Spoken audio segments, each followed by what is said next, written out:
여러분 안녕하십니까. 오늘도 2주 만에 우리 셋이 모여서 선진국 시대의 군대와 국민에 관해서 또 함께 토론을 해보려고 합니다. 오늘은 그 8번째 이야기로 군 지휘관과 지역주민이라는 테마로 해서 정경련 박사님이 발제를 해주시고, 발제가 끝난 뒤에 임방순 박사님과 제가 함께 토론을 해보겠습니다. 지금도 우리 군의 각급 제대 지휘관들이 작전 지역의 주민들과 공적으로 사적으로 자주 만나게 될 것을 보는데, 우리 지휘관들이 작전 지역의 주민들을 어떻게 대하느냐, 어떤 자세를 가지고 그들을 만나느냐에 따라서 군의 임무 수행이나 군 작전의 성공이 그 주민들의 지지나 협조에 의해서 가능하지 않나 생각됩니다. 국민들의 지지 없이 우리가 전쟁에서 이길 수가 없습니다. 그 부대의 국민은 누구냐? 바로 작전 지역의 주민들입니다.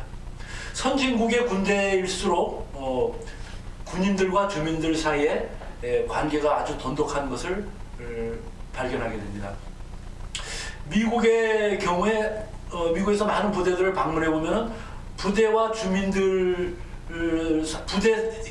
사이에 부대를 주민 가로막는 그런 어떤 담장 같은 그런 고정된 담장 같은 것이 잘 없더라고요.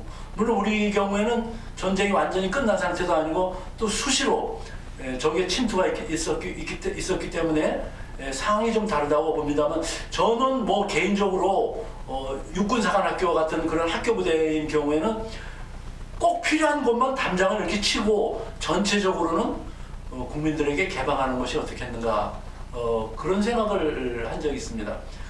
전체 그 육군사관학교만 해도 상당히 넓은데 그 전체를 지키기보다는 필요한 것만 지키는 것이 오히려 더 잘 지키는 것이 아니라 더 잘 지킬 수 있지 않나, 그런 생각을 한 적이 있었습니다. 중국의 부대들도 이제 많이 가봤는데, 중국의 경우에도 이제 중국의 부대들은 과거에 그 유격전 그 전통이 남아 있어서 있었던 시기에는 그때는 그 부대가 영농 활동도 하고 농사도 짓고 뭐 공장도 운영하고 비즈니스도 하고 그런 자급자족의 전통이 있었는데, 강택민 시대 이후에 이제 군인들하고 그 지방 행정관들 사이에 유착 관계를 퇴치해야 되겠다는 목적에서 지금은 거의 다 폐지됐지만은 그 유착 관계가 아니라면 지금도 그 군대와 주민들의 관계를 돈독히 해야만 하는 그 모택동의 수어지교, 물수자, 고기어자, 물과 고기의 관계다. 그래서 국민들과 군대는 물과 고기의 관계다. 그래서 물이 없어지면 고기는 말라 죽는다. 이거 정말 아주 중요한 이야기죠. 그래서 그런 유격전의 전통이 그대로 남아 있어서 우리도 북한 공산주의 군대와 싸우는 것이 첫 번째라면은 바로 우리도 유격전을 해야 되는 상황이기 때문에 이런 부대 지휘관과 지역 주민 사이의 관계가 아주 친밀해야 된다, 밀접해야 된다. 그래서 제가 중국 부대를 방문하면서 그 지역 주민들하고 그 부대가 지휘관들 사이에 정말 아주 밀접한 그런 관계를 유지하고, 어떤 계급인 이런 것도 없고 너무나 그런 관계가 참 부러웠어요. 근데 우리 부대는 유독 무슨 장군 뭐 이런 계급 그런 게 있고 그 주민들 그런 게 있어서 좀 비교가 되고 그랬는데, 아마도 근데 우리 세 분이 박사, 지금 우리 군대에서도 많이 바뀌었다고 생각됩니다. 우리가 군대 생활을 하고 좀 한참 흘렀으니까. 정 박사님이 전역하신 지가 지금 벌써 몇 년 됐죠? 20년은 안 됐죠? 2017년이니까 15년이니까 15년? 벌써 15년 전 얘기니까 지금 많은 후배들이 또 새로운 변화를 일으키고 있다고 보는데, 어쨌든 우리가 하는 얘기들이 후배 지휘관들에게 이제 과연 도움이 될까 하지만은, 우리가 이 선진국 군대로 가기 위한 그런 큰 방향의 흐름은 우리가 사회 나와서도 경험을 했기 때문에 이런 것들이 도움이 될 수 있다고 생각해서 이런 방향을 우리가 제공해 줄 수 있지 않을까 생각합니다만, 그래도 우리가 최근에 변화되는 그 군대의 상황들을 좀 감안해 가면서 우리가 이런 이야기를 나누었으면 더 도움이 되지 않을까, 그런 생각을 합니다. 그래서 그럼 이제 정경련 박사님의 발제를 들어보고 또 함께 토론을 해보겠습니다. 네, 감사합니다.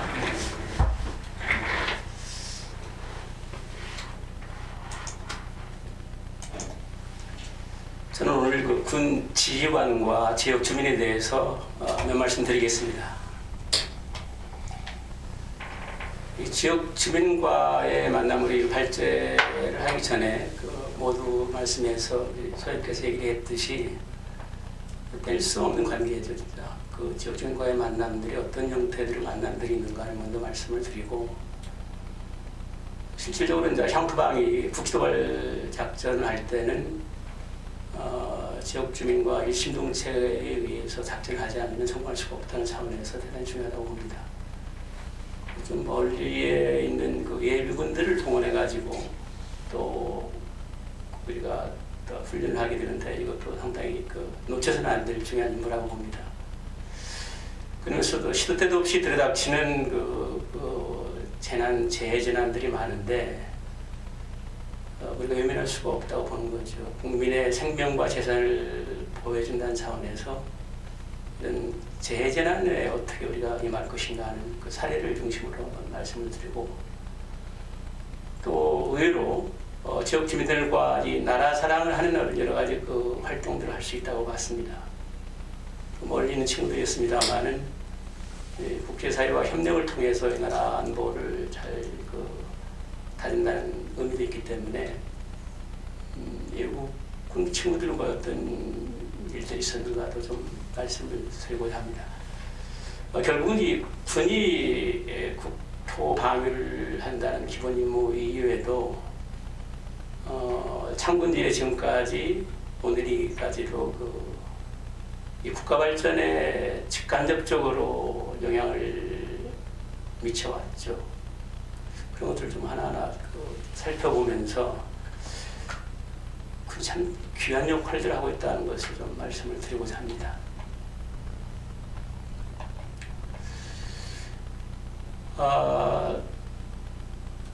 이 서부전선 지역에서 대대장을 했고 최동전선에서 연대장을 했었습니다. 그때 이제 지휘관 생활하면서 주민과의 만남을 몇 가지 좀 살펴보고 말씀했습니다만은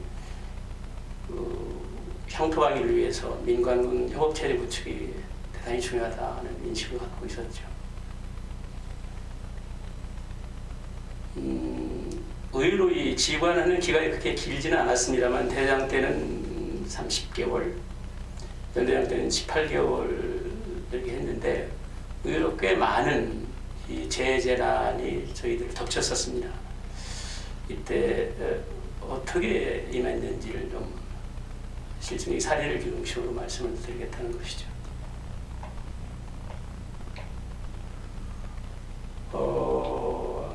지원을 하면서도 지역 주민들의 지휘와 협력을 구할 수 있는 여러 가지 그 활동들을 했습니다. 이 초중등학교를 방문해서 안보 교육도 하고요. 또 학생들이 병행생활 체험할 수 있는 그런 기회도 주고요. 또 지역 주민들과 현충탑 또 참배도 하고 전적지 답사도 함께 하고 또 연대 대대 그 병사들의 부모님을 초청해서 하는 행사들을 했었습니다. 한편 우리 군이 그동안 이 산업기술 인력을 양성하고 또 도로도 건설하고 이 국가 행사 이른바 월드컵이나 그런 동계 평창 동계올림픽이 있었는데 이런 때 과연 우리 군이 어떤 역할을 했는가 살펴보면 참 성공적으로 행사를 칠 수 있도록 대단히 중요한 역할을 할 수 있다고 봅니다. 그것들을 좀 하나하나 살펴보고자 합니다. 연대장으로 취임한 다음에 한 일주일 지나서 연대본부가 주둔하고 있는 그 마을의 회관을 찾아갔습니다. 우리 어른들에게 인사를 하면서 제가 연대장에 부임했습니다. 인사를 드리고 하여튼 저희들이 맡고 있는 이 책임 지역이 결코 북한의 어떤 침투에 의해서 혼란스럽지 않도록 하겠다는 이런 말씀을 드렸죠. 그러니까 이제 그 주민들이 마침 그 최동전 선생이다 보니까 금강산 오피스 방문하고 싶다. 그러고 일손이 좀 많이 부족한데 적극적으로 그 우리 농사철 때 지원 좀 해달라는 이런 부탁이 있었습니다. 그래서 그 자리에서 이 사등과 협조해가지고 군용버스로 금강 오피 대개 한 30km 정도 전방에 추진되어 있는 오피가 있는데 안내해드리겠다는 약속도 했고 또 일손이 부족한 그 농번기에 그 여건이 닿는 한에서 대민 지원을 해드리겠다. 그러나 우리 같은 군의 작전 임무나 훈련이 있을 때는 대민 지원이 어렵다는 것을 좀 이해해 주시기 바란다는 말씀도 했습니다.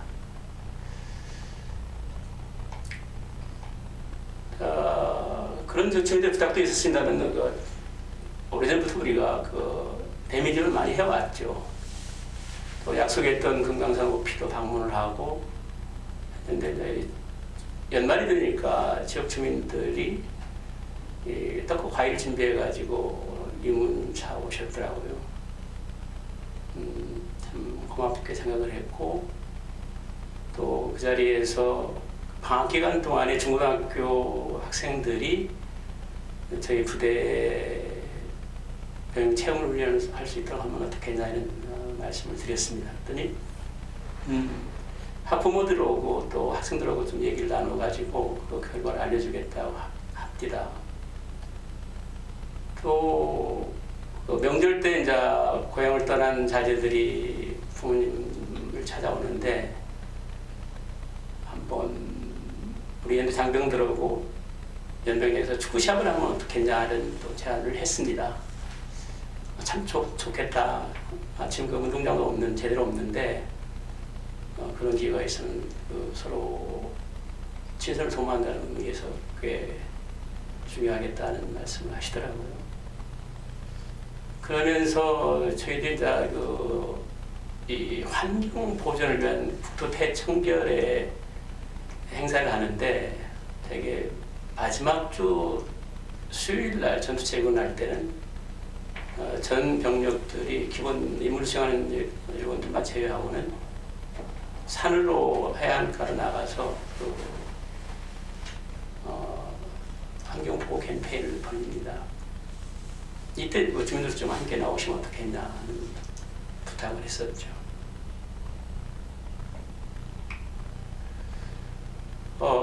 그 사이에 이제 약속을 했던, 제안을 했던 그 학생들의 병행체험 훈련을 위해서 저희 연대뿐만 아니라 이하 대대까지 초청을 해가지고 안보교육도 시키고 운동도 함께 하고 또 병사들하고 초소근무도 하고 아침 일찍 기상해서 구보도 하고 또 사격하는 그런 훈련 그런 병행체험을 했습니다. 꽤 인상적인 경험이었다고들 유동성으로 학생들이 얘기하더라고요.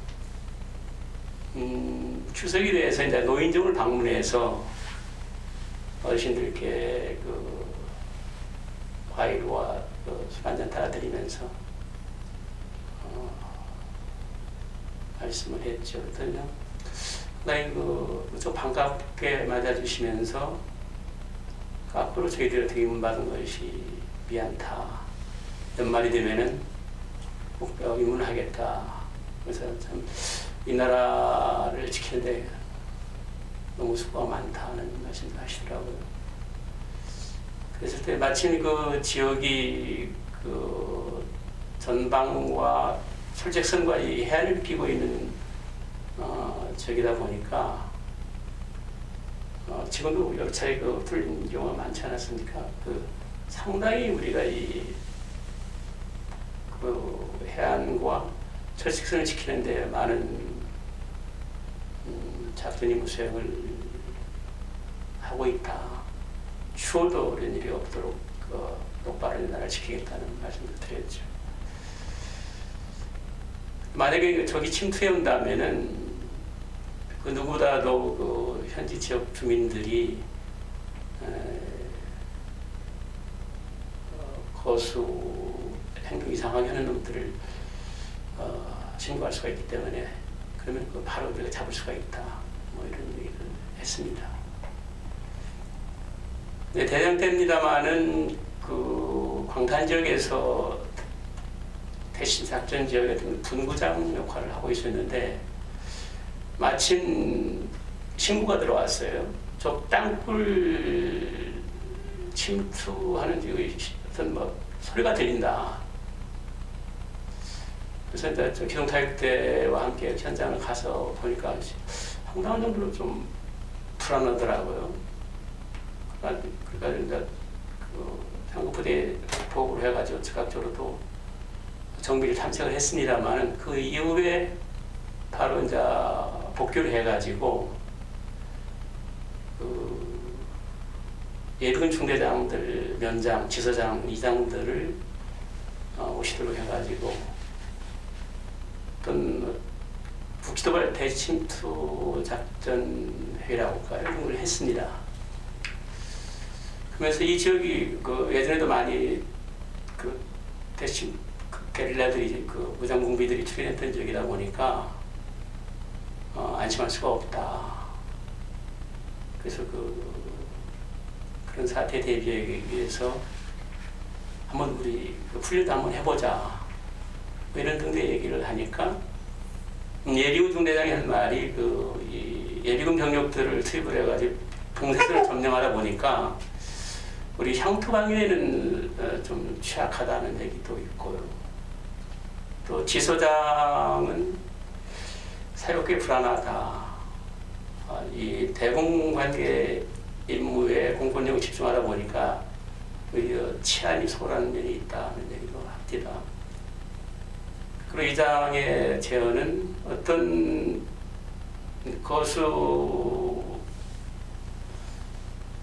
어떤 옹포놈이 그 우리 지역에 출몰 했을 때 바로 신고를 지금은 군과 지서, 면사무소까지 다 하도록 되어 있는데 그렇게 하지 말고 상당히 긴박한 상황이 되지 않겠느냐. 어느 신고를 하면 그쪽에서 다 전파를 해가지고 즉각적으로 작전에 임할 수 있도록 하는 것이 그렇겠다는 얘기도 하시고요.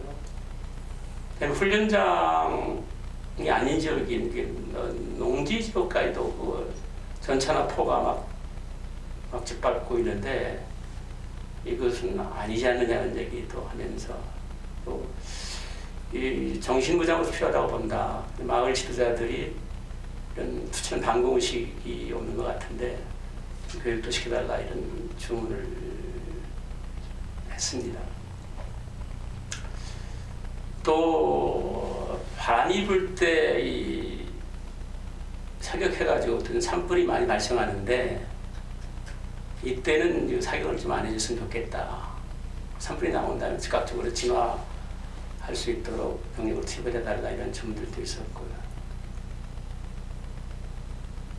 대민전 문제에 대해서는 아까 말씀드린 바와 같이 여건이 바탕 범위에 대해서 적극적으로 도와드리겠다는 말씀을 드리고 이 작전이나 훈련할 때 불가피하게 농지를 피해를 줄 때가 있는데 분명하게 원상복귀를 하고 이탈하거나 훈련을 마치 복귀한 이후에도 꼭 조치를 하겠다. 강풍이 불 때 이런 실사사기 훈련을 가능한 안 하고 또 낙탄 사고가 일어나가지고 주민들이 피해 보지 않도록 각별히 유념을 하겠다는 말씀들을 했습니다. 이런 것들이 상당히 현실적인 애로사항이랄지 이런 민원이 제기될 수 있는 것들을 직접 듣게 되고 그것도 그분들의 주문 사항들도 바로 해결할 수 있는 그런 계기가 되더라고요. 이제 동원훈련 문제입니다. 이 동원훈련을 소홀히 해서는 안 된다고 봅니다. 지금 우리가 지금 보면은 상비 병력이 53만 명 정도 됩니다.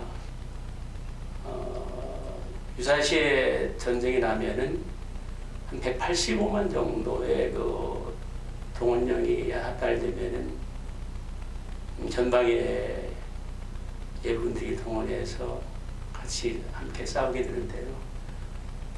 근데 평소 이런 그 유사시 대비하기에는 훈련을 제대로 안 하면은 예비군들의 전투력을 발휘한다는 것이 어렵다는 차원에서 그 지원할 때도 소홀히 해서는 안 된다고 봅니다. 마침 1년에 한 번씩입니다만은 일주일 동안 그 당시는 동원훈련을 했습니다.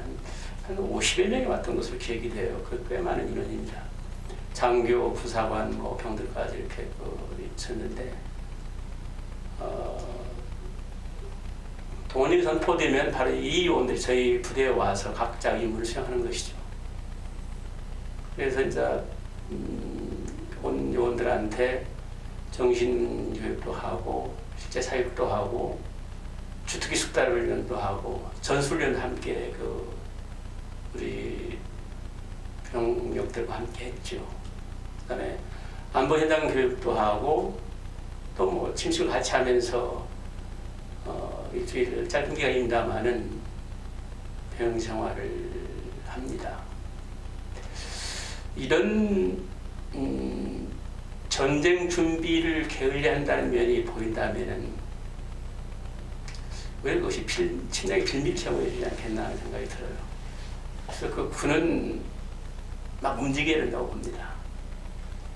마치 주둔지에 캠프로 갔듯이 거기에서만 갇혀져 있으면 안 된다고 보고 또 마찬가지 예비군들도 이런 수시로 계획되어 있는 예비군 훈련들이 있는데 거의 지금은 어떻게 코로나는 것도 있습니다만은 훈련하는 모습이 이렇게 많이 보이지는 않는 아쉬움이 있습니다. 그때 강조했던 것은 이 군의 기본 임무가 뭐냐 하는 이 정신문제가 참 중요하다고 보는데 끊임없이 유사시에 대비하기 위한 우리 대대원뿐만 아니라 이 동원훈련에 참가했던 요원들까지도 이 나라를 참 어떻게 지켜야 되는가, 우리 군이 해야 될 기본적인 소명이 뭔가 하는 것들을 일깨워주면서 진짜 전쟁이 난다면은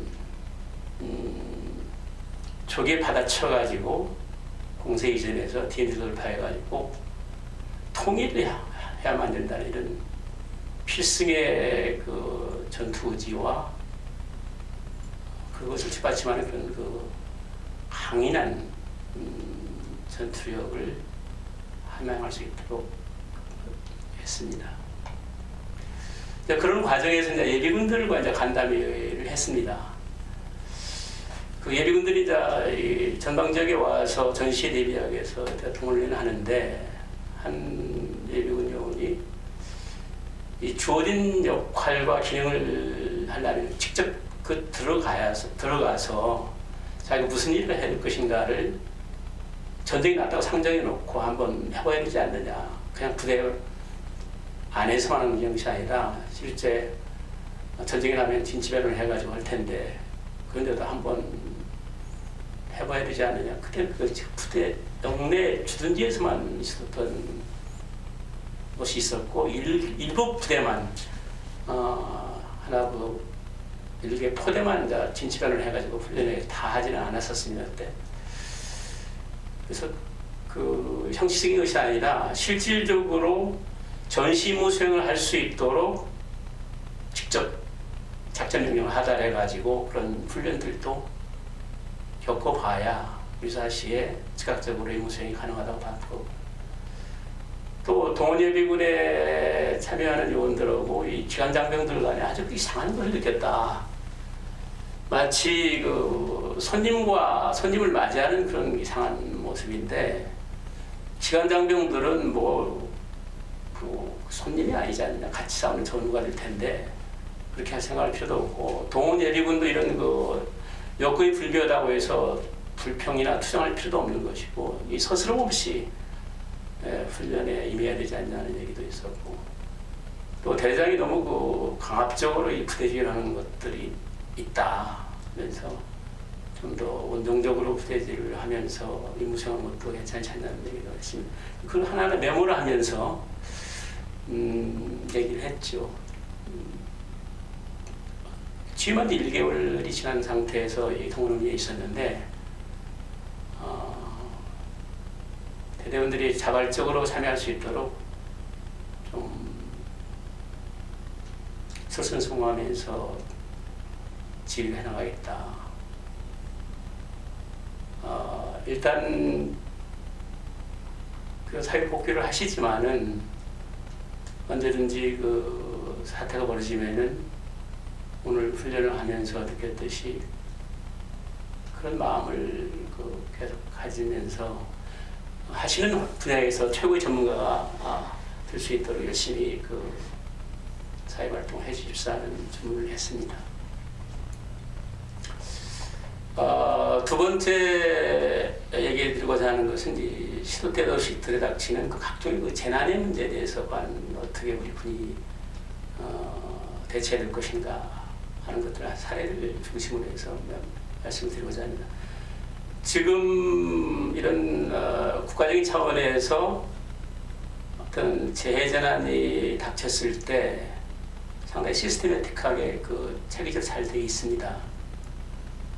그런 갑작스럽게 일어나는 많다 보니까 먼저 선 조치를 하고 후 보고하는 경우가 많았습니다. 신고를 받고 그다음에 어떤 사태가 상당히 심각하다는 것을 인지를 하고 직접 투입이 됐던 거죠. 이건 좀 다른 케이스일 수 있습니다만은 그 84년도에 그 거대한 그 비구름을 몰고 온 태풍이 이 중부 지역을 강타했었습니다. 무려 뭐 시간당 50mm의 집중 폭우가 쏟아졌었고요. 또 84년도 9월 1일 날 하루 만에 인증강 일대가 강풍이 몰아치면서 한 300mm 가까이 집중 호우를 했었는데 이때 마침 그 일대에서 등산했던 그 등산객들이 고립됐다는 그 SOS를 제가 이제 한기 야전 사령관 전속 보관하고 있었는데 저희 사령관실로 그 SOS가 왔습니다.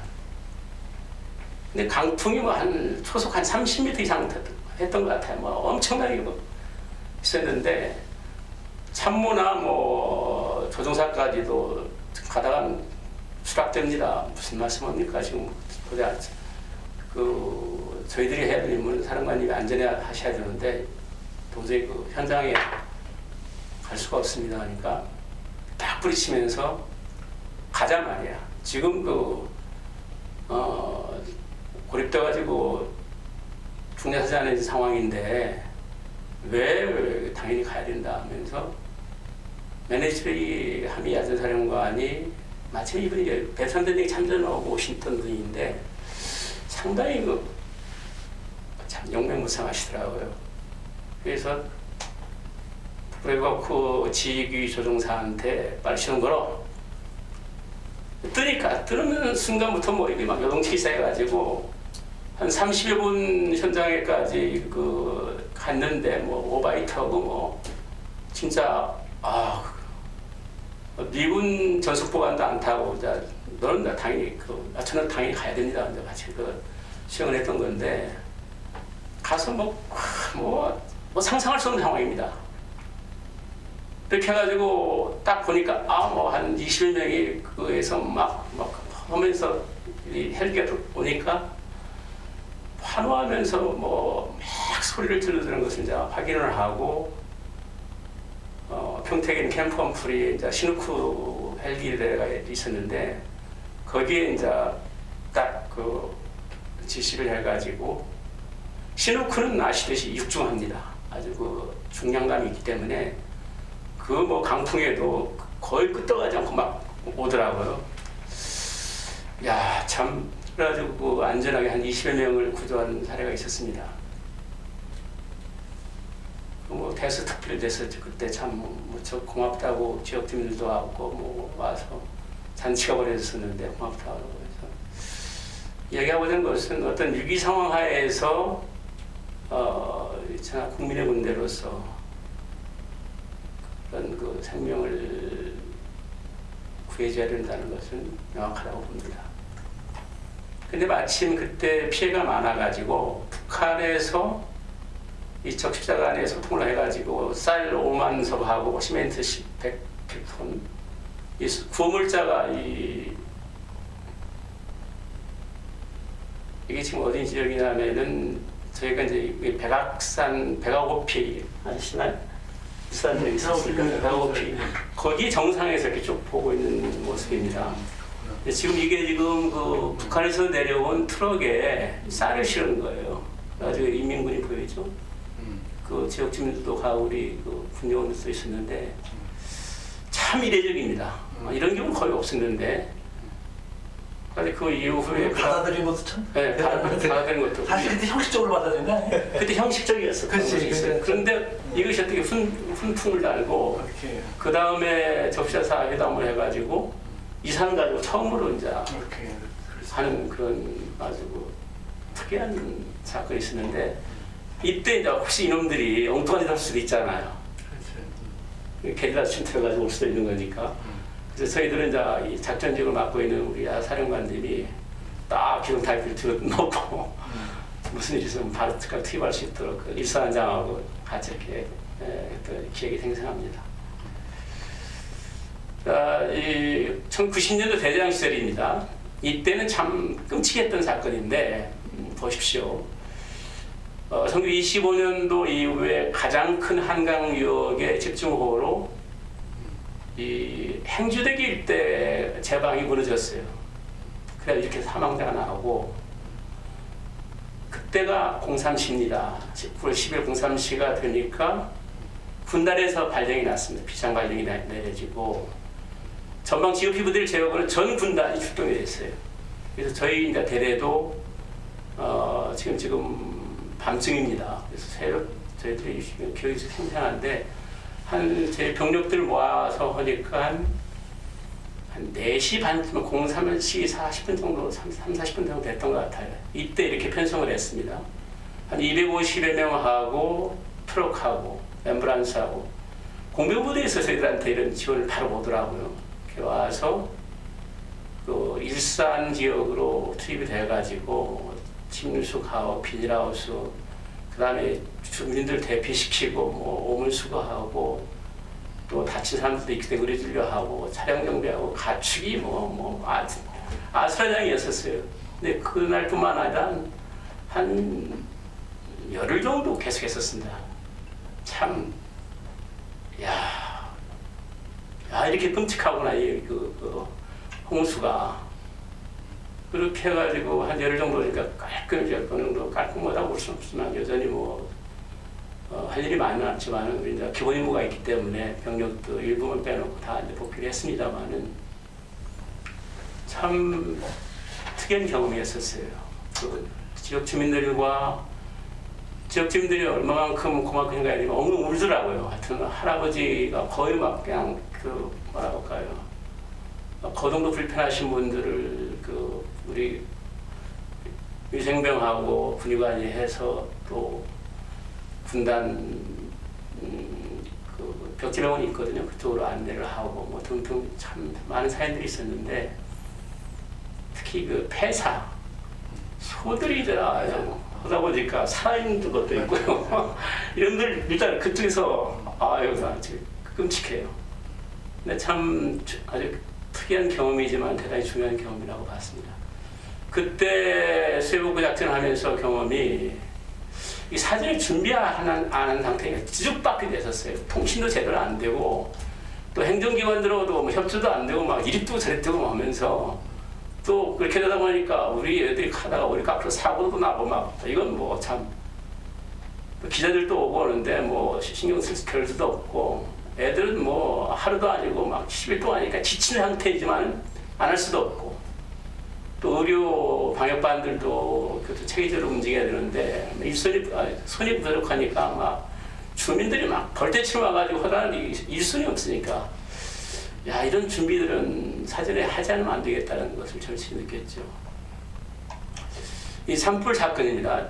이게 이제 2000년도 연대장 할 때인데 연대장 할 때 한 달도 채 못 된 사이에 3번이나 우리 작전 지역에서 불이 났어요. 산불이 났습니다. 근데 96년도에도 큰 불이 났었습니다. 하여튼 이 고성, 간성이 지역에는 시도 때도 없이 2, 3년에 한 번 꼭 난다고요. 불이. 산불이 나는데 이 공교롭게도 첫 번째 불이 난 것은 우리 사단사령부의 소각장에서 일어났어요. 그것이 자정 좀 지난 다음에 발화가 됐습니다. 소각장에서. 그때 초속 32m라는 것은 가눌 수가 없습니다. 솔직히. 이 사단장이 이제 비상 발령을 하고 전 사단 병력들 출동하라. 그때가 이제 01시 30분이었고 직선 거리는 저희 포병이기 때문에 제일 그 사단으로 가까이 있어서 7km 정도 일격되어 있는 데인데 이 7km 오는데 사단 사령부에서 이게 뭐 구역도 많이 있는데 7km 실질적으로 한 10km 더 먼데도 얼마나 이게 쾌속으로 불이 붙기 시작하는지 이건 뭐 참 감당을 못하겠더라고요. 제일 겁나는 데가 뭐냐면 연대 탄약고입니다. 그 민가들이 있는데 민가 완전 고립되는 상태다 보니까 참놈이 죽는 거죠. 그러다 보니까 우리 지역이 이제 이 후방 지역이 있고 보병연대가 전방에 있는데 그 후방 지역에 있는 이제 이하 대대들을 저희들한테 작전 통제를 해가지고 이제 진화 작전을 지휘를 하게 됐던 것이죠. 참 이걸 하면서 또 두 번째는 이놈들이 말해도 이 DMZ 북방 한계에서 이북 지역에서 이 MD를 넘어서가지고 남하해가지고 철책선을 건너뛰어서 이 바람이 남풍으로 불고 있어가지고 그것이 또 이제 막 이 사단 지역을 덮치는데 그 세 번째는 이 정신 나간 입산자가 담뱃불로 했다는데 이건 그 의도적인 방화라고요. 또 이 거진 지역에서 불이 나고 뭐 하여튼 그래가지고 이 피해가 이렇게 많았었던 거고 4월 17일 특별 재난 지역이 선포됐을 정도로 사단이 뭐 완전 아수라장이었었습니다.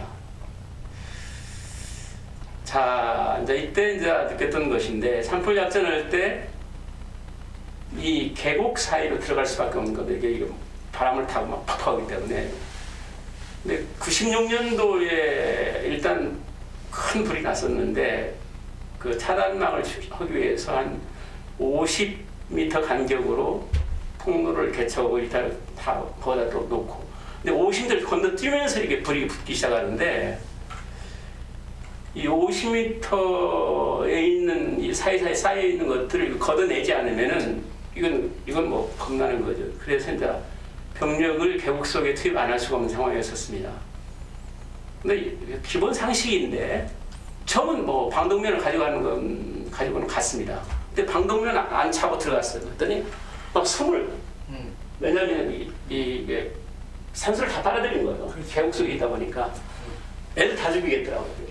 방독면 참마 해가지고 이제 자기도 안 찰 수가 없는데 방독면 차고 그러고 여기서는 우리 병사들이 막 그냥 뭡니까 불 붙어가지고 어느 놈들이 그러니까 앰뷸런스가 없으면 큰일 나겠고 이 대대장들하고 이 통제가 안 되니까 이게 그럴따라 이 통신망이 가동이 안 되는 거예요.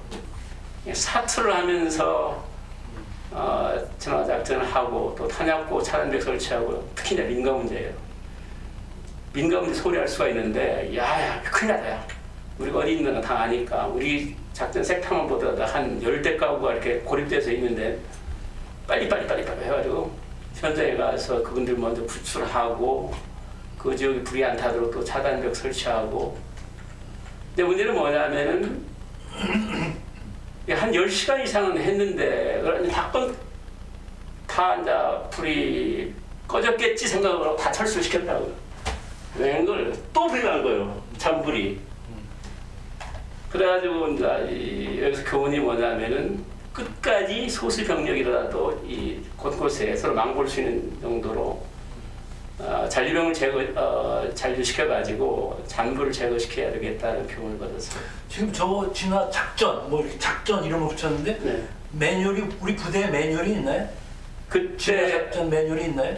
그때 저는 못 봤어요. 없죠. 못본 거 미국 아니라 부대에는 있나요? 그런 거 있을 겁니다. 있더라고. 그 이후에는 많이 됐을 텐데 파이어도 보니까 있더라고. 그래서 그러니까 그 산불 그 진화 작전에 어떤 전술이 필요하다고 그게. 네. 근데 그냥 투입해가지고 이렇게 되니까 옛날에 6.25 한국전쟁 초기에 그 최명덕 사령관이 앞에서 계속 죽으면 계속 병력을 박아가지고 엄청난 피해가 발생된 거예요. 네.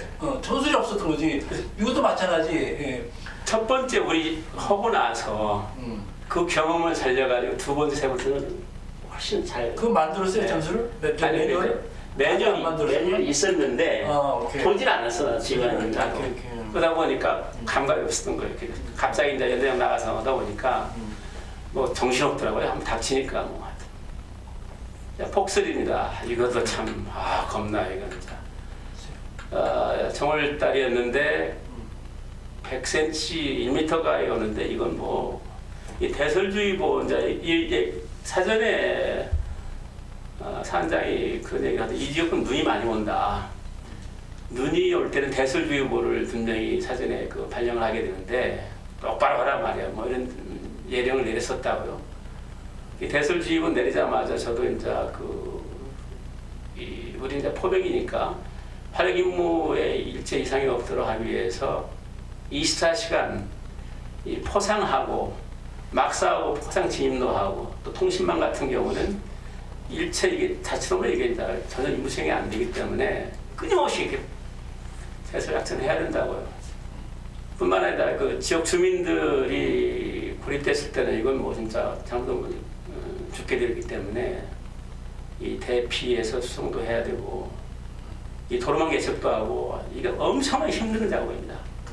꼬박꼬박 해가지고 이 제설 작전을 하는데 한 보름을 했던 것 같아요. 그 평소에 만약에 애들을 잠재우는 것이 중요하지 않냐 싶어가지고 그냥 이렇게 하는데도 그냥 녹두리 없이 했다면은 이건 있을 수가 없고 그런 지관이 없겠지만은 계속 이걸 제설작을 했기 때문에 그래도 그 임무 수행도 가능했고 그 이후에도 제설작전하는데 크게 어려움이 없었지. 참 그래서 이 지역 주민들이 진짜 군인들 아니면은 현지 지역 주민들은 고립돼가지고 많은 분들이 사상자도 있고 피해가 극심하다고요. 근데 참 우리 군들이 이건 참 잘하고 있다고 봐요. 그다음에 이제 나라 사랑 캠페인이라는 사명감을 갖고 지금 활동을 했습니다. 이 속초나 간성에 있는 학교들을 찾아가서 또 그걸 완전히 시스템화 시켜가지고 각 사람부터 시작을 해서 다 사장님이 지침 따라서 했지만은 이 정장교와 함께 고등학교는 연대장이, 중학교와 초등학교 대장이 맡아가지고 안보교육도 하고요. 1박 2일 아까 말씀드렸습니다만 병영체험 훈련도 대대적으로 했어요. 진취점령 시범도 보이고 아까 말씀드린 초소 근무도 시키고 저희는 알통구보였는데 그 여학생님은 대부분 여학생들 여기 참가를 안 했기 때문에 이 초등학교 학생들도 알통구보를 가지고 같이 막 뛰게 하고 또 금강산 오피도 가서 현장 브리핑도 해주고 6월 현충일 날은 또 지역에 많은 전적지가 있는데 현축탑도 참배를 하고 참 많은 전투를 벌였던 지역입니다. 뭐 아시겠습니다만은 이 38선으로부터 이 금강산 오피 최전선까지 80km가 쫙 올라가 있거든요. 그다음에 얼마만큼 참 선배 전우들이 이 땅을 뺏기 위해서 혈투를 했는지는 참 눈물겹더라고요. 그 전사들 쪽 찾아보니까 그런 것들을 지역 유지들한테 끊임없이 얘기를 했어요. 우리 장관들 말할 것도 없고. 이제 환경 보존 활동입니다. 이 요즘은 참 기후 온난화로 인해서 어마어마하게 환경이 많은 어려움을 겪고 있는데 그 당시에도 이 환경 보존 활동을 대대적으로 했습니다. 군 내부에서 공해 방지 시설도 설치를 하고 말씀드렸던 대로 매 수요일 날 전투체부 날은 이 작전 지역의 산이나 계곡 속 해안까지 샅샅이 다니면서 근데 이건 이중 효과가 있더라고요. 그 청결도 하지만은 이 작전 지역을 정찰하는 효과가 있다 보니까 꽁먹고 알먹는 식으로. 그리고 군이 보면은 1960년대, 70년대 어마어마한 이 녹화 사업을 대대적으로 해서 이렇게 이 산이 숲으로 울창하게 됐다 저는 봐요. 엄청나게 했더라고요. 보니까 그 군에서 양묘단지를 조성해가지고 유실수, 속성수, 장기수를 해서 뭐 기록을 보니까 군이 진짜 우리 한국의 그 산을 이렇게 숲이 울창하게 만드는 데 기여를 했다고 보고 있고요. 그러면서도 좀 특이한 경험들을 했습니다. 이 군사협의 활동인데 미국, 중국 그 양성린 중무관도 왔었던 거고 일본에 이제 그 팔산장 친구인데 한국에 이제 방문했을 때 저희 연대까지 와서 친구는 이제 마침 미 육군 지휘참모대학의 동기생인데 지금까지도 이런 인연도 있는 친구인데 전방도 보고 TOT 사역도 하고 금강산호피도 보고 설악산도 등반도 같이 하고 지휘관인데 어떻게 등반까지 하냐는데 이게 설악산에 대한 설악산이 인근 지역이 있었기 때문에 했는데 마침 하나의 그 대단히 특이한 사례를 말씀드려요. 양성린 국방부관이 저희 연대를 왔을 때 물론 사전에 다 상급부대에 보고를 하고 허락을 득한 상태에서 이루어졌던 행사였습니다만은 전방 그 추진포대를 방문하도록 했어요. 그랬더니 양무관 알죠? 양무관이 헌재가 혹시 이쪽 지역에 그 잠수함 출근했던 지역 아니냐고 그러는 거예요. 근데 맞다 맞는데 강릉이다. 강릉에서 한 그때 96년도인가요? 강릉에서 한 뭐 50일 작전을 했어요. 그래서 아마 진짜 그 지역이 뭐 엄청나게 우리 전사들도 있었고 하드 한 20명인가 왔었는데 그 이후에 이제 마침 잠수정이 그 무장공비들을 침투시킬 가능성이 있다 보니까 우리 포병이 잠수정이 식별을 되면 바로 때릴 수 있도록 그런 훈련들을 계속 해왔었어요. 어떤 얘네 오는 저희가 한 그것도 시범들 보여달라는 식이에요. 뭐나 지금 너네 있어요. 아니 얼마만큼 나 한번 뭐 신기하다는 둥 실제 그게 가능한가 한번 보고 있다는 거예요. 왜냐하면 그 민통선 NLL이죠. 저쪽 동부전선 NLL 이북 쪽이다 보니까 우리는 수시로 이제 실탄 사격은 아니지만 훈련탄 가지고 훈련을 했어요. 자, 그러니 알았다.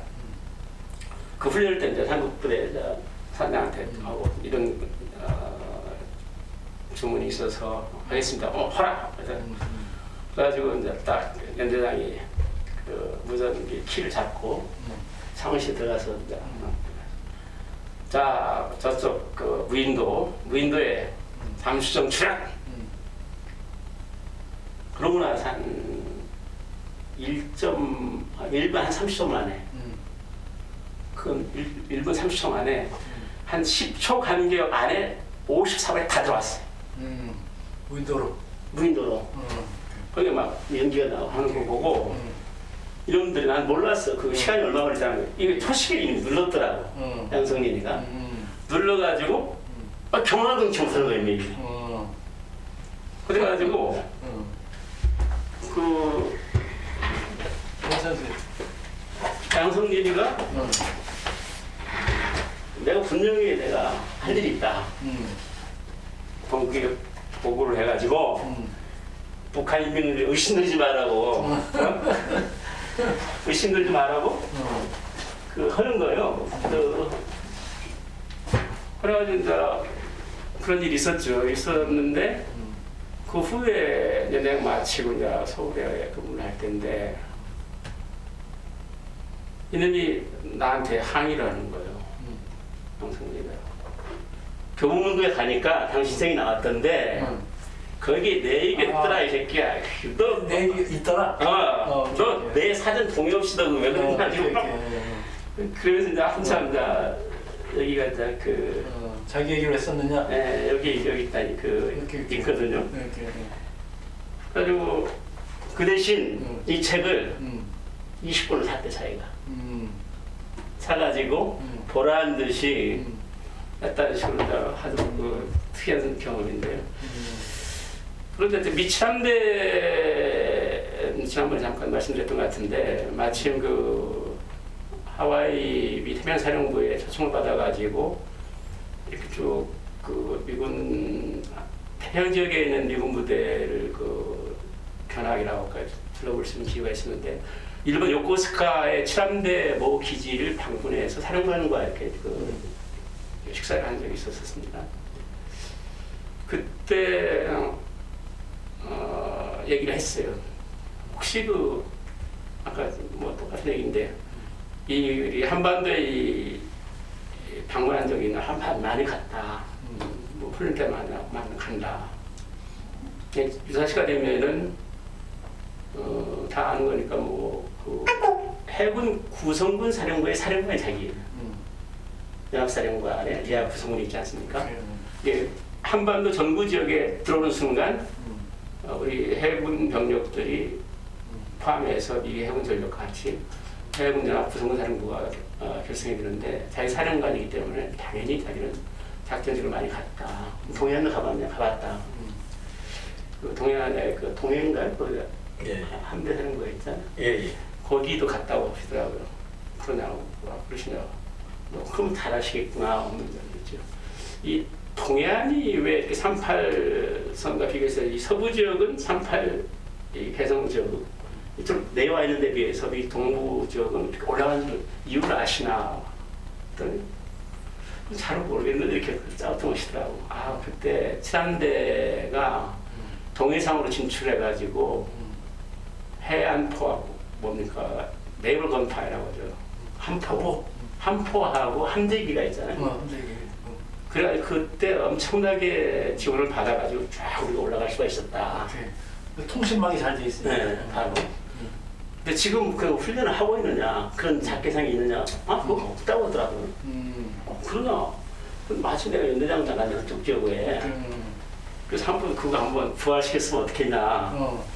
한번 그래보자. 뭐 그렇게 됐어요.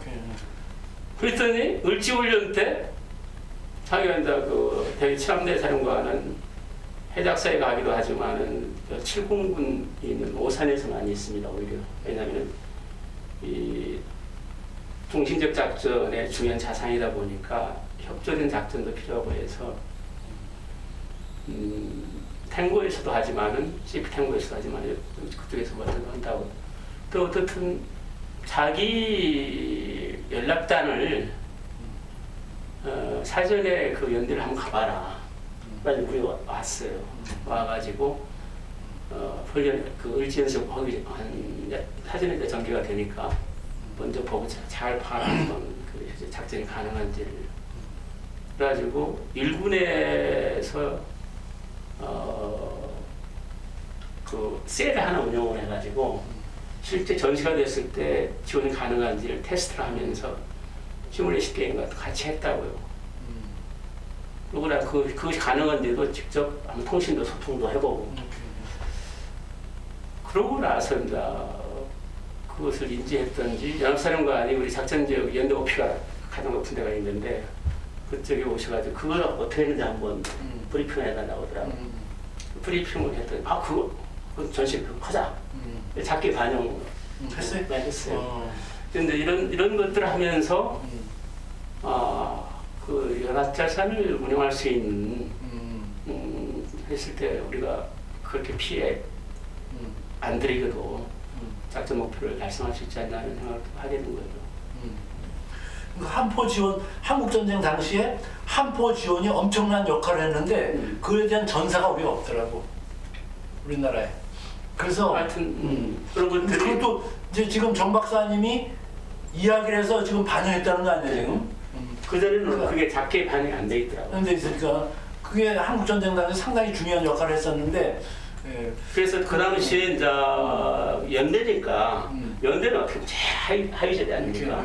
근데 연대가 이 저쪽 금강산 높이에서 속초 앞에까지 화력에 대한 책임을 지다 보니까 군단 포병이 없어요. 이렇게 군단 포병이 없고 해서 군단장님이 이제 그 어떻게 보면 군단 화의반장은 있는데 군단장께서 그런 관심 갖고 당신이 그런 제안도 하고 그런 감각이 있으니까 일단은 아마 거기 포병연대장이 그런 감각이 없었을 수 있어. 포병연대니까 군단 차원의 그걸 아니까 그런 감각이 있을 수도 있을 것 같아요. 군단장님이 전폭질 서포트를 하시더라고.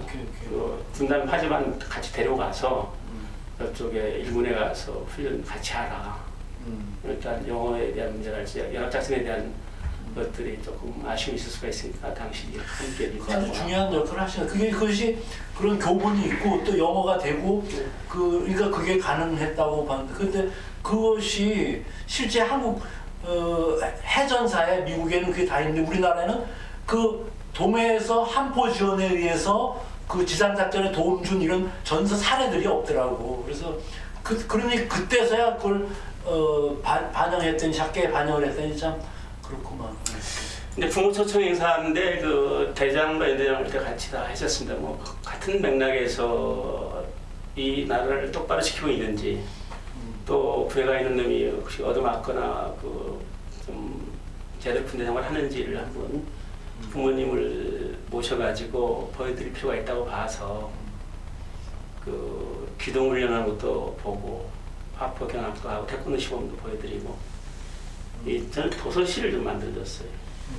포대에 아주 그 문막같이 한 도서실 해가지고 또 마침 부모님 오신다니까 작품 같은 것도 저희 만들려고 하고 내용만 둘러보고 부모님 모시고 식당에 가서 식사도 같이 하면서 이 짧은 시간이었지만은 꽤 인상적으로 그 모시고 고맙게도 생각하시더라고요. 또 연대할 때도 이제 범위가 넓어졌지만은 좀 조직적으로 했습니다. 아까 말씀드렸던 이 하루 일상생활을 단막극 형식으로 보여줬다고요. 훈련하는 거, 요거까지 같이 TOT 작용하는 것들도 보여드리고 이것은 이게 가능했던 것은 PC라고 했던 과학화 정보관리, 정보과학화 부대 관리를 해가지고 그런 큰 대형 그 스크린에다가 하는 것들이 묘사될 수 있도록 해서 하니까 실감이 나더라고요. 사회복지 프로그램에 있어서 끊임없이 애들 그 독려를 했기 때문에 공부하는 모습 그것들을 보시고 그 애인들도 꽤 많이 왔는데 상당히 그 환호하더라고요. 군에 입대하기 전보다도 훨씬 더 이렇게 건장해지고 정신도 건강하고 그 부대 임무도 참 나라 지키는 것도 제대로 잘하고 있구나 하는 것들 좀 보면서 상당한 의미가 있다고 봤어요.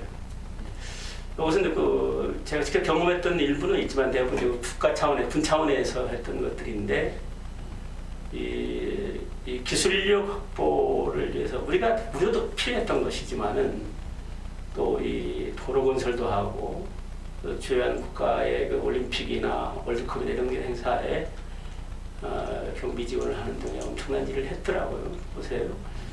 이 1951년도에서 1991년도에 40년에 걸쳐서 쭉 데이터를 보니까 한 200만 이상이 되는 각 분야의 주특기가 다 기계, 건설, 통신, 전기전자, 수송, 운전병, 항공, 항해, 물리화학 뭐 이런 것들이 바로 이렇게 링크되는 거예요. 제대해서 일자리 이런 데로 가는 거예요. 그렇게 해가지고 이게 우리 산업화학 발전에 엄청난 역할도 했고 우리 운전면허증도 보면 그 당시만 해도 운전면허증도 많이 없었잖아요. 차량 정비 자격증도 그 군에서 따가지고 와서 바로 이거 가지고 자기 직장도 구하고 하는 경우가 많았고 이 도로 문제는 상당히 중요한 의미가 있다고 봐요. 우리가 이제 세 가지 도로로 나눌 수가 있는데 전술도로가 있고 일반 도로가 있고 고속도로가 있어요.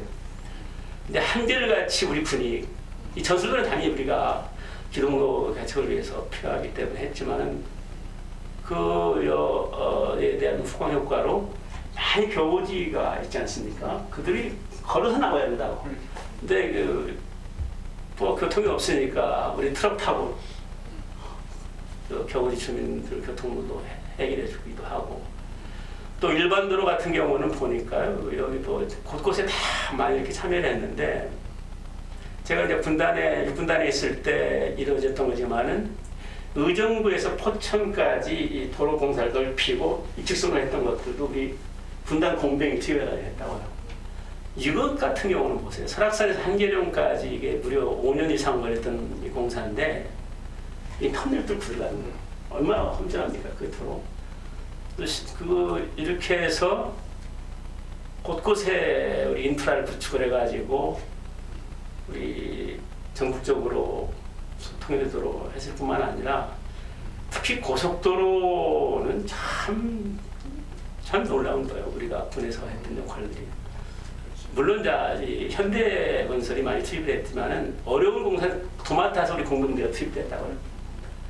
근데 참 너무 고마운 것은 이 당시 박정희 대통령이 진두지휘를 했다는 게 나타나더라고요. 이것이 그 개략적인 경부고속도로의 이 도로를 어떻게 둘 것인가에 대한 설계도입니다. 그렇지.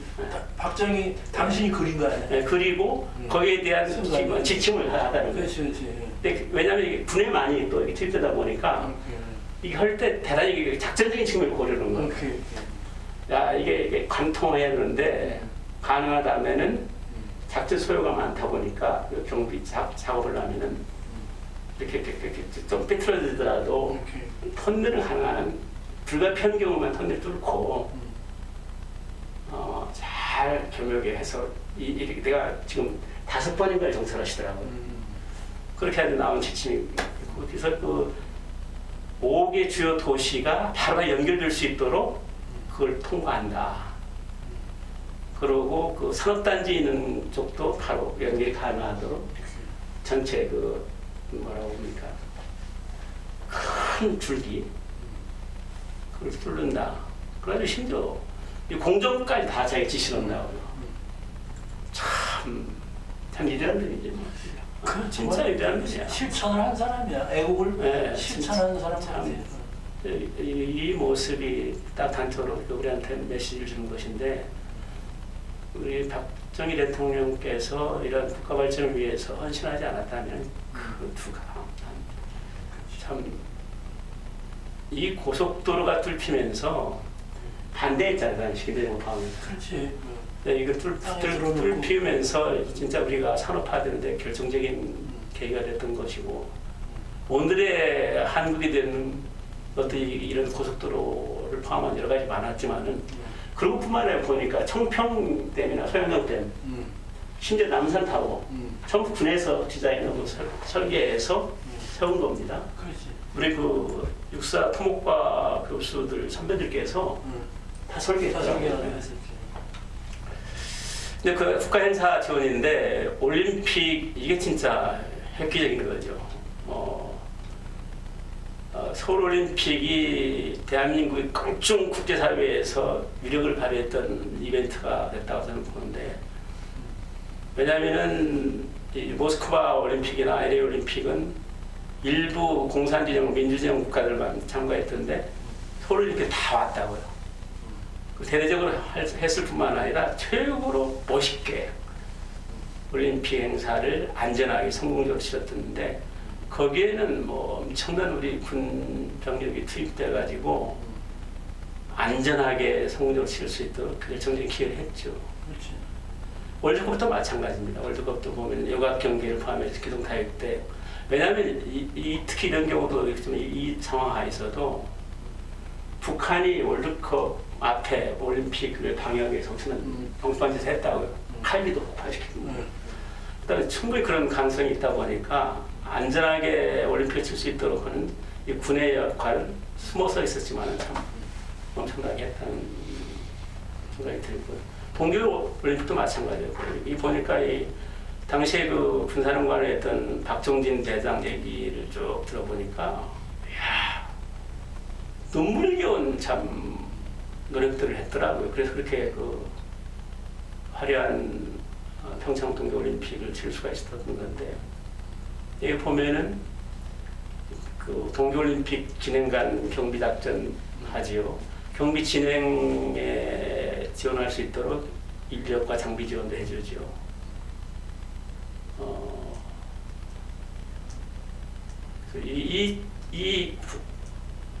이런 할 때 이 주위에는 우리 병력들이 쫙 깔려 있었습니다.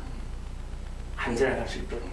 전혀 안 보였지만은 그래서 이렇게 성공을 칠 수가 있었다 하는 생각이 들어요. 자, 이렇게 말씀드렸네요. 그래서 하여튼 그 정 박사님이 그 대대장, 연대장 가끔 이제 그런 선후배들을 많이 발견하긴 해. 정말 뭔가 내가 최선을 다해서 하겠다 그런 선후배들이 꽤 있어. 근데 하여튼 정 박사님도 뭔가 그 자기 철학을 바탕으로 그 대대장, 연대장 하면서 치열하게 뭘 하신 분 같아. 그래서 참 자랑스러운 그 육사인 것 같아요. 그건 아니고요.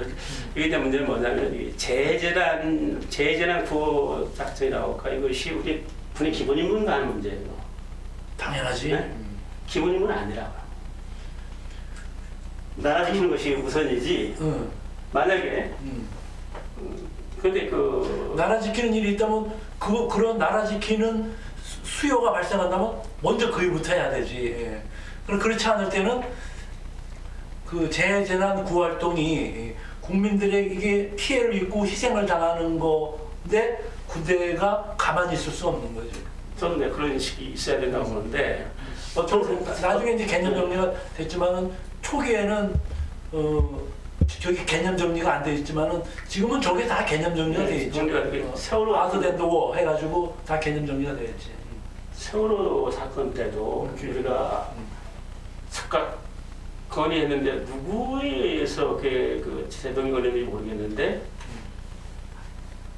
그때 즉각 투입을 했으면 또 미군들까지도 우리가 투입하겠다고 하는데 우리가 할 수 있다 뭐 식으로 해가지고 리젝트가 됐다는 식으로 얘기하던데. 아니 그러니까 청와대에 있던 그 뭐 어떤 그것도 육사 어떤 그 선배가 그것은 군의 일이 아니라고 그렇게 얘기했던 거 아니야. 그걸 정의를 했던 거 아니야. 그러니까 그게 뭐 있을 수 없는 일이라고 보는 거지. 그거는 그 지금은 나라 사랑 교육이랄지 그 안보 교육이 거의 어렵다고요. 이게 진짜 저는 아니라고 보는데 이 통일 교육은만 한다고 어떻게 보면. 그래서 요거 지금 안보 교육이 필요 없는가 당연히 있어야 된다고 보는데, 그러나 지금 뭐 평화를 중시하는 이놈들은 있을 수 없다는 식으로 거의 나라 사랑 교육이라는 것이 없어야 되는 것 같은데 해야 된다고 보고, 민원이 불가피하게 많이 일어날 경우가 있어요. 근데 민원이 있을 때 그것은 작전임무를 수행하거나 훈련을 하든 그런 데 있게 되면은 민원을 해결하는 것은 지휘관이 해서는 안 된다고. 해결해 주는 것은 물론 당연히 이제 아까 말씀드렸듯이 농토가 이렇게 짓밟혀가지고 훈련하다 보면 그 복구해 주는 건 당연한데, 그보다 더 끔찍한 어떤 인명의 피해가 있잖아요. 그 훈련 중에 사고 나올 수가 있고 그런데 민간인 그런 경우는 당연히 지금 지휘관한테 책임을 묻는 것이 아니고 군 차원에서 다 해줘요. 그렇게 잘 되겠다고 보고, 배상이랄지 이런 것들에 대해서는 사단의 민심참모가 있으니까 민심참모가 피해를 다 판단해 가지고 보상을 해주는, 해당 지휘관한테 그런 걸 대동적인 부담을 줄 수는 없는 거잖아요. 그건 당연하다고 보고, 그건 우리 군이 잘 하고 있다고 보고요. 그런데 이 체육 활동 같은 거 할지, 이게 이제 먼 미래 같은 일인데 남북한 군 간에 뭐 축구나 태권도 아니, 저 3번 끝나는 거예요? 아니, 하나씩 네. 한번 토의해보죠. 저 민원에 대한 저거가 지금 저기 뭐지? 군사보호 시설 네. 뭐 검사하는 거.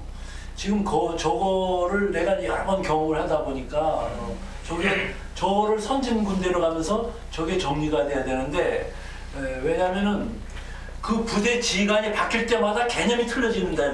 국민들은 혼란스럽다고 이게. 그럼 어떻게 해야 되느냐? 국민 그 지휘관이 어떤 가치 기준 그 사람 군에서는 어차피 예를 들면 사단이면 그 사단장이 싸우는 거기 때문에 우리가 어쩔 수 없다 이렇게 얘기를 한다고. 지금도 아마 그렇게 돼 있을 거야 아마. 그 사단 지역 내에는 사단장이 책임지고 싸우기 때문에 사단장의 전술 결심에 맡길 수밖에 없다. 그래서 상급 지휘관이 그걸 할 수 없다고. 그러니까 사단장이 바뀔 때마다 개념 틀려지니까 그렇죠. 그렇게 된단 말이지. 그런 게 어떻게 있을 수가 있는 거야. 사단 작전이 어떻게 군단 이하의 통제 없이 사단 작전이 가능한 거야. 전군의 통제 없이 어떻게 사단 전술이 가능한 거야. 그래서 그거는 우리 일반 국민들이 볼 때는 이혈령 비혈령이 아닐까. 지들 말장난하는 거라 그러니까. 또 어떤 면에서는 그래서 이 문제를 지금은 많이 이제 해결되는데 어떻게 해결되느냐 하면은 그 관련된 이익 당사자 국민들이 어떻게 연결시켜 가지고 개념을 바꾸게 해가지고 이렇게 한단 말이지. 예. 그러면 그러니까 이건 어떻게 되냐면은 정상적인 절차에 의해서 결정되는 게 아니고 어떻게 누구 통해서 그 전술 개념을 바꾸게 해가지고 이렇게 이루어지고 있다 이 말이지. 이 행태를 빨리 바꾸지 않으면은 안 돼. 그래서 저 민원에 대한 이제 해당 지휘관은 이제 어떻게 해야 하나. 당연히 민원을 제기하는 그 사람은 국민이거든. 예. 국가적인 가치 스탠다드. 예. 사단 스탠다드가 아니고 민원에 대해서 해당 지휘관은 자기 부대 스탠다드가 아니고 국가적인 스탠다드에 의해서 그렇죠. 국가적인 기준에 의해서 결정을 해야 된다. 그게 중요하다고 저게. 우리 임 박사님. 예. 주제 토의 이 주제로 저걸 다 떠나가지고 이제 오늘 이제 발표하신 이제 내용 잘 들었습니다. 대대장하고 이제 연대장 하실 때 그 혼신의 그 노력을 하셔가지고 남들이 착안하지 않은 분야까지 다 그 추진을 하셨고 또 말씀을 듣고 보니까 뭐 유달리 또 자연재해도 많았고 그런 게 많아요. 또 뭐 그 착안하기 힘든 뭐 군사 외교 분야까지 또 뭐 성과를 이루신 뭐 그거는 뭐 어쨌든 간에 이제 군의 작계 발전이라든가 쌓여가지고 큰 도움이 됐으리라고 생각을 합니다. 이제 같은 시기는 아니었지만은 이제 조금 시기를 또 몇 년간 후에 또 저런 상황을 저도 다 접하고 같은 지역에서 했죠. 예. 뭐 그래서 많은 부분 이제 공감도 하고 또 그리고 또 아쉬운 말씀을 듣고 보면 좀 더 발전될 수 있는 분야도 있지 않았겠느냐 하는 이제 그건데 이제 그런 걸 좀 착안해서 말씀드리면 저게 이제 연대장이 해야 될 일이 있고 맞아요. 그리고 이제 그 국방부나 이렇게 어떤 군 전체 차원에서 해야 될 일이 있습니다. 그리고 각 지역마다 또 처해 있는 상황이 틀려요. 민통선 이북 지역이다 보니까 이제 어떻게 보면은 그 지역에 있는 주민들과의 관계를 잘 하실 수 있는 그런 좋은 여건이었던 거는 좀 많은 그 상황이 그렇지 않았겠나 생각이 되는데 그렇지 않고 민간인들 속에 있는 그 부대 지휘관들이라면 더 골치 아픕니다. 훈련도 제대로 못해요. 이게 예하 지휘관들, 뭐 저 연대장이나 대대장이 나서 가지고 해결될 문제는 아니거든요. 우선 예를 들어 보면은 그 전차포 사격장, 그 다음에 뭐 공용화기 사격장, 그 다음에 이제 뭐 포병 사격장이나 이런 사격장 소음 문제는 이거는 아직까지 어떤 해결 방법이 나는 있겠나 싶어요. 많이 저런 또 어려움도 겪었고 또 저런 걸 해소하기 위한 이제 그런 조사도 다녀봤고 한데 그 해당 지휘관들은 최선의 노력을 합니다. 하다못해서 사격 시간도 좀 조정을 하고 그 다음에 뭐 방음을 하기 위해 가지고 뭐 그저 이 포진치에다가 뭐 방음제도 설치하고 뭐 별 노력을 다 해요. 근데 이래 가지고 되겠느냐? 이건 미봉책에 불과하지. 그래서 이제 그런 문제를 좀 당시에는 방법이 없더라고요. 이제 그런 문제. 그래서 우리 정 박사님은 지휘관 하실 때 이제 그 사명감을 가지시고 그 주민들과의 아주 원만한 관계와 뭐 지지를 얻는 그런 큰 성과를 이루었지만은 이제 대부분의 지휘관이 저런 고민을 안 하고 주어진 이제 훈련에만 좀 충실할 수 있는 그런 걸 좀 뒷받침하는 이제 그런 게 필요하지 않나 그런 생각을 또 합니다. 그리고 저 보니까 민원은 이제 두 가지가 있다고 봐요. 이제 주로 하셨던 것처럼 지지를 받는 그런 활동들, 뭐 저 통일 안보 교육도 시키시고, 뭐 저 필요에 따라서 대민 지원도 하시고 찾아가서 뭐 그 지역에 작전 지역에 그 저 어르신들 노인들께 인사도 드리고 하면서 같이 함께 이 지역을 지키는 이제 그런 인상을 심어주신 그런 활동도 있는 반면에 야 이거는 좀 하지 말아달라 하는 이제 그런 민원성 그런 그 요구도 많습니다. 그래서 하셨던 주 내용들은 이제 주민들과의 관계를 원활히 하고 또 지지를 받을 수 있는 적극적인 이제 그런 활동을 하신 이제 그 면은 있지만은 주민들이 이건 좀 하지 말아달라 하는 것들에 대한 이제 그런 거를 고민하는 지휘관도 의외로 많습니다. 이제 그런 거를 좀 말씀드리고 싶고 일단 뭐 주민들하고의 관계에서 부딪히는 것들은 주민들이 피해를 보니까 근데 그 피해를 연대장 대대장이 어떻게 해줄 수 있는 차원이 아니에요. 저도 이제 이제 부사단장을 하다 보니까 거기에 이제 전차포 사격장이 있었는데 그 군단에 있는 전차들은 다 와서 사격을 합니다. 주민들은 견뎠어요. 뭐 저 한 80년대까지는 견딘 것 같은데 당연히 필요하구나. 그 후에는 본인들이 받는 피해들이 워낙 크니까 이건 민원이 막 쏟아집니다. 해줄 수 있는 방법이 없어요. 뭐 기동할 때 시끄럽다, 뭐 사격할 때 소음이 너무 커서 소가 유산을 한다, 집이 흔들린다, 잠을 못 잔다. 이거 어떻게 해결합니까? 이거는 국방부 차원이나 아니면은 국가 차원에서 이 군의 훈련도 보장하고 그 다음에 이제 주민들이 저런 합리적인 요구들, 자기들 재산권이 피해받고 생활하는데 큰 지장을 초래하는데 그 하다못해 인근 국민학교에서 초등학교에서는 이 낮에 전차포 사격을 하면은 수업이 지장이 있대는데 이거 어떡합니까? 뭐 이런 문제들 이게 좋은 조건에서 그 주민들의 지지를 얻기 위한 그런 활동을 이제 하신 그거는 뭐 지역상 또 그런 특성이 있었지만은 군 전체로 놓고 볼 때는 일개 연대장이나 대대장 또는 사단장 차원을 넘어가는 그런 그 사항들이 많다 뭐 하는 걸 뭐 말씀드리고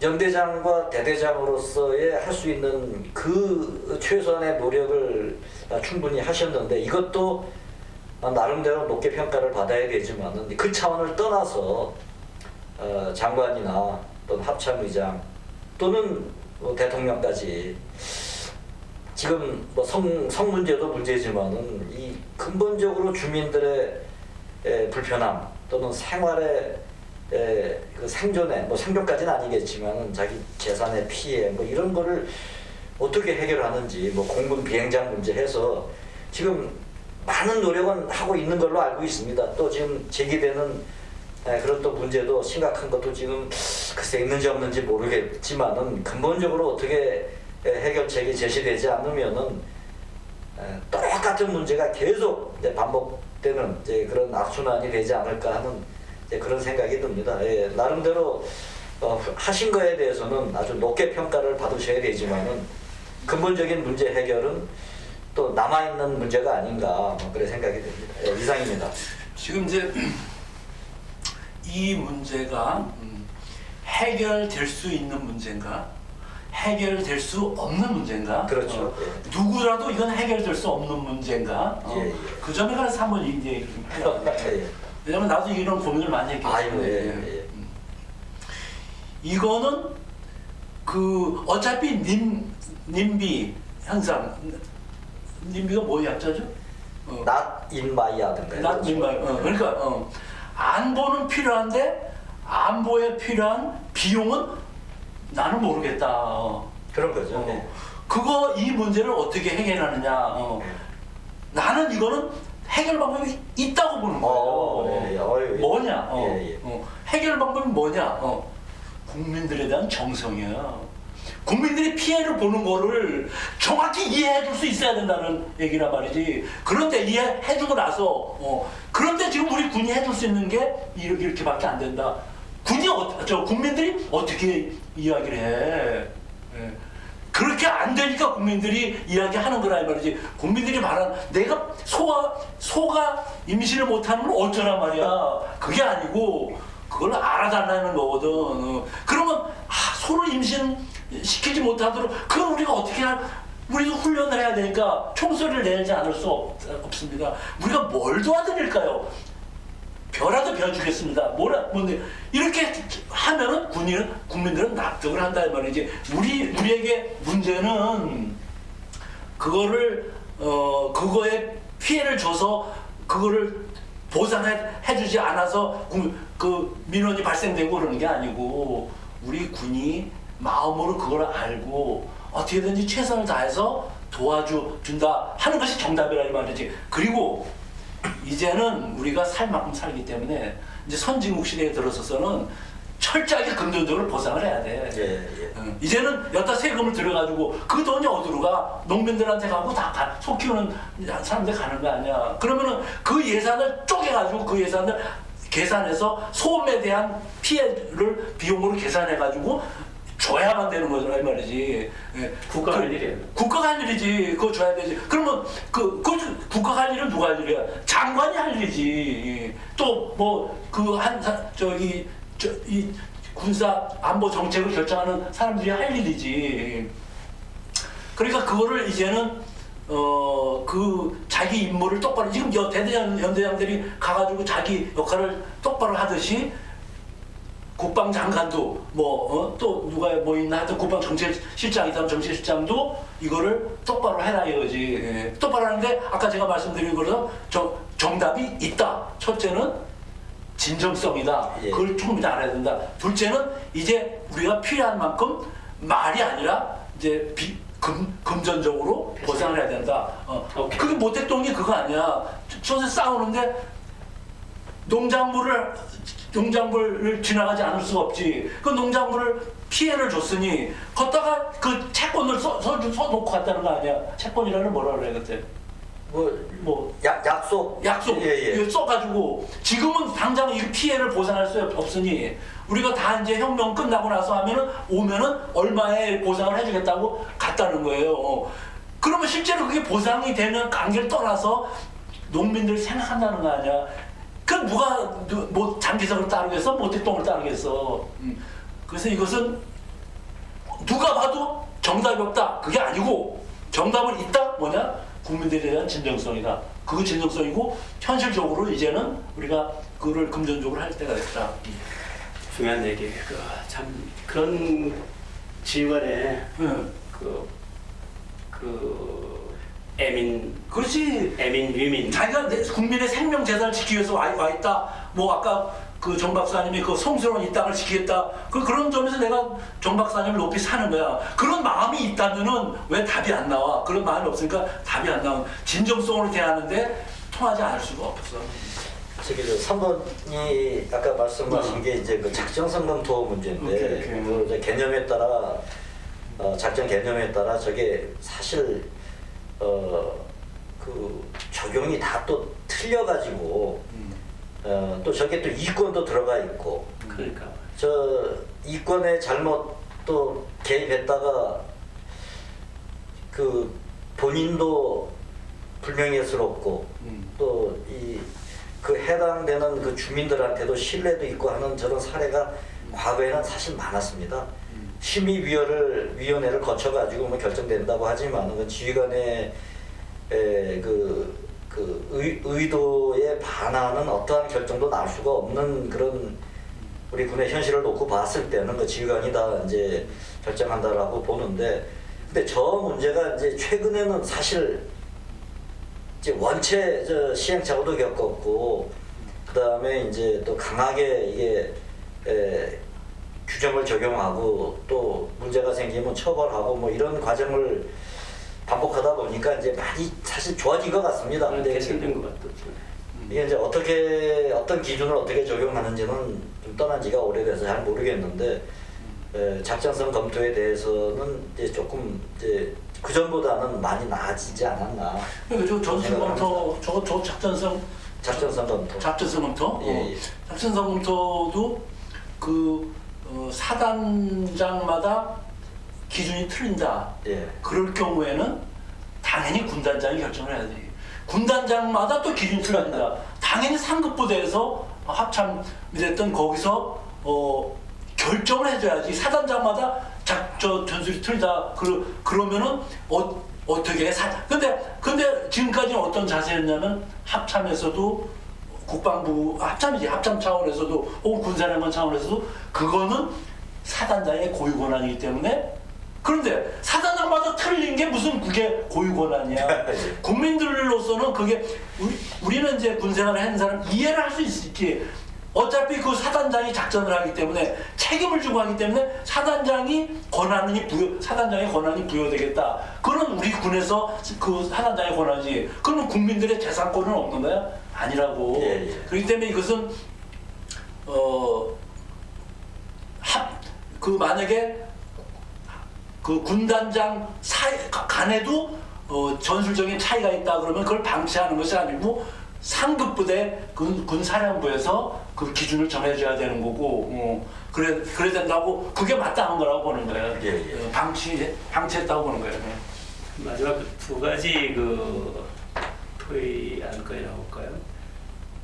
이게 이제 쉬운 가능성이 낮은데 높지는 않은데, 이른바 남북한 간의 어떤 군사적 신뢰 구축이라고 할까요? 그런 차원에서 지금 저건 군이 결정할 수 있는 상은 아니고 저거는 군에서 그 오래된 세월이 지났지만 한 6년 전인가 올림픽을 했어요. 군체육 그 올림픽. 군인 체육대. 군인 체육대. 전 세계 분들이 다 왔었다고. 있어요. 그때 북한도 초청을 했더라고요. 이렇게. 근데 올 리가 없지, 가들이. 안 왔던 건데. 그래서 평창 올림픽 때는 태권도 시범 같은 것도 했잖아요. 가들. 군 간에 그런 태권도나 축구 같은 거 할 수는 없겠는가. 또 예를 들면 그 인천에서 백령도로 여행 가기 위해서. 저거는 정 박사님, 아까 이제 임 박사님이 지금 정 박사님이 한 일들이 과연 연대장으로서의 할 일인가 대대장으로서의 할 일인가 그런 얘기하는데, 지금 우리도 이제 뭘 얘기를 하냐면 지금 남북한 군사 신뢰 구축을 위한 남북한 군간 축구 태권 이런 생각이라고 하는 것은 군이 해서는 안 되죠. 군인이라고 하는 군대라고 하는 것은 이거 이제 그 민병던 장군이 왜 그때 육사 교장을 그만뒀지. 파면됐죠. 그때 노태우 대통령으로부터 예. 되면서 민병돈 장군이 육사 신부에다가 육사 신문에다가 뭐 사슴은 사슴이라고 하고 뭐 노루는 노루를 한다고 뭐 그리고 이제 글을 쓰고 이제 나오셨다고. 그 뭐냐면은 노태우 대통령이 그때 육사 졸업식에 와가지고 인사 말을 하는데 북방 정책에 대해서 장황하게 이야기를 한 거예요. 거기에 육사 생도들이 들을 말은 당연히 적이 있어야 싸우는 거 아니야. 그러니까 민병돈 교장의 얘기는 그 말이 맞을 수도 북방 정책에 맞을 수 있다. 그렇지만 그 이야기는 이 생도들에게 해줄 얘기는 자기는 육사 교장으로서 육사 생도들이 올바른 안보관, 군인관 이걸 갖게 해주고 싶은 거 아니야. 그런데 그런 얘기는 아니다. 오히려 이 생도들의 내가 가르친 제자들, 이 제자들의 안보관, 적대관, 군인관을 해치는 거다. 이렇게 한 거란 말이지. 그래서 반발을 한 거란 말이에요. 그래서 이것도 그래서 이거는 우리가 여기 현재 더더구나 여기에 논의될 것은 아니고 특히 우리 군인들이 저거를 제복을 입고 남북한 신뢰의 구축을 이거는 그런 약간 그런 거. 그래서 그거는 그런 측면에 있어서 이제 정 박사님은 군 생활을 하시면서도 약간 국가적인 차원에서 많은 생각을 하신 것 같아. 이건 뭐 그때 생각은 안 했던 거고요. 오케이. 그 4, 5번 같은 경우는 군에서 해결 성격은 분명히 아니에요. 그 정치권에서. 그럼 우리가 이제 그거 선진국 군대로 가면서 우리도 그런 것도 우리가 제시해줘야 될 중요한 사항인 것 같아. 우리가 이게 이제 민군관계이기 때문에 우리 군인들의 영역이라는 것이 어디까지인가. 그러니까 아니 내 위에 있는 사람이 할 일을 내가 막 하고 그러면 또 윗사람이 할 일이 없는 거야. 또 윗사람도 마찬가지. 지휘관이 전생각 한다는 말도 안 되는 거 좀 그렇지.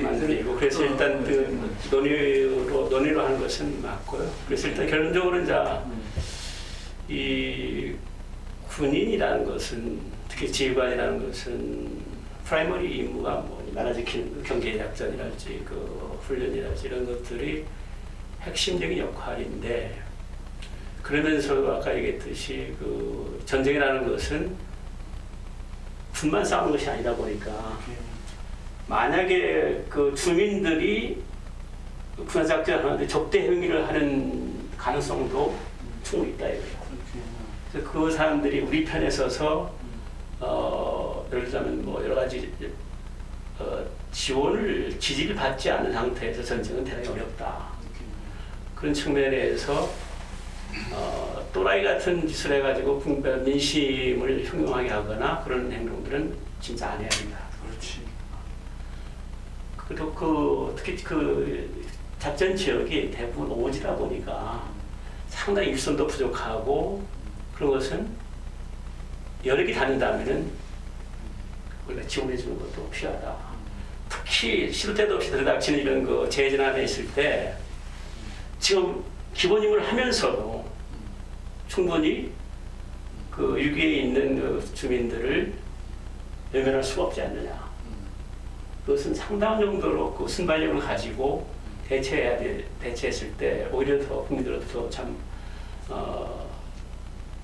고맙다는 얘기를 들을 수가 있는 것이지 우리 뭐 하기 때문에 물론 그건 당연히 이해는 한다. 그러나 그것을 거기에 대해서 추후에 어떤 뭐 흐트러짐이 있다는 얘기는 아니고 단 그런 상황에 대해서는 외면해서는 안 된다.